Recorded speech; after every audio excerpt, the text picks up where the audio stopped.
With the upcoming FOCAC Summit in Beijing, we expect to see strengthened bilateral ties between China and Africa. This year's theme will be China and Africa toward an even stronger community with a shared future through win-win cooperation.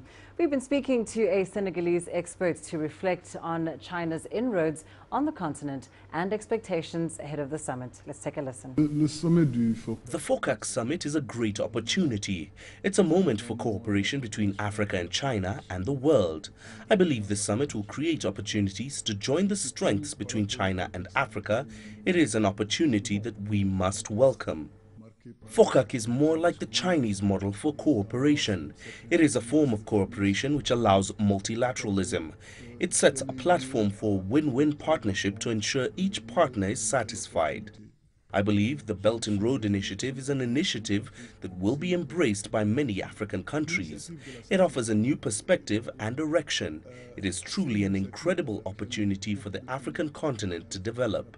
A study conducted 5 years ago by the Harvard Business Review said that by 2020, half of the 244 million African households will have an annual income of around $5,000. This is a huge market with huge potential. Africa's middle class is also on the rise. In my opinion, these three decisive factors, when combined, makes Africa very competitive. Well, let's find out now how China can help African countries become more self-reliant and economically stable.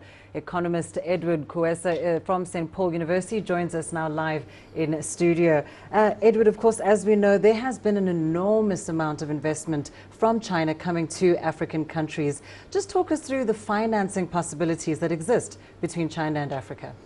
All right, thank you very much, Lindy. The bulk of Chinese financing to Africa falls under the category of development finance and not aid. And the millions of dollars that China has committed to Africa are actually repayable. They are long-term loans. If you look at the period 2014-2016, you'll realize that China spent around 20 billion shillings, $20 billion into Africa as development finance, especially infrastructure financing, housing financing, and such kind of issues. So we are seeing a lot of Chinese investment, especially direct investment. It is being anticipated that by 2025, China will have brought out around $1 trillion into this part of this world in the form of direct investment, soft loans, and commercial loans.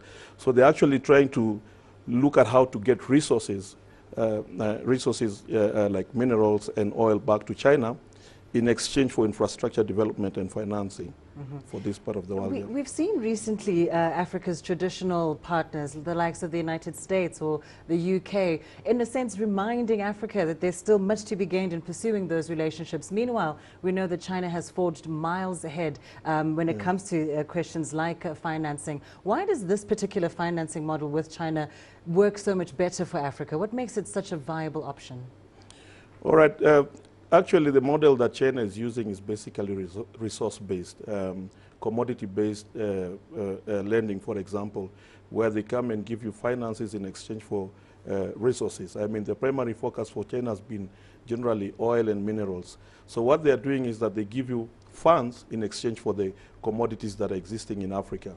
So these are some of the things, and these are some of the models. The other model is state-led banking institutions from China and coming into Africa and financing governments through resource exchange and so on and so forth.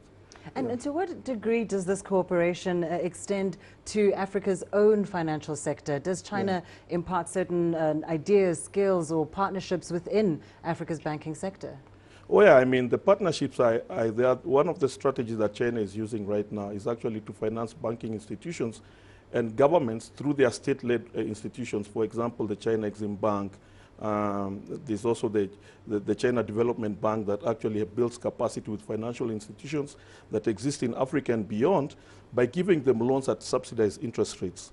And some of these loans are normally at concessional levels. So these loans is what China is extending to African countries in exchange of capacity and skill development formation in this part of the country. Indeed. Well, thank you so much, Edward Coeso, joining us here live in studio. And as you heard there, enormous amount of investment from China coming into Africa, and that primarily as development financing. And of course, we'll see a lot more of that as that FOCAC Summit gets underway next week.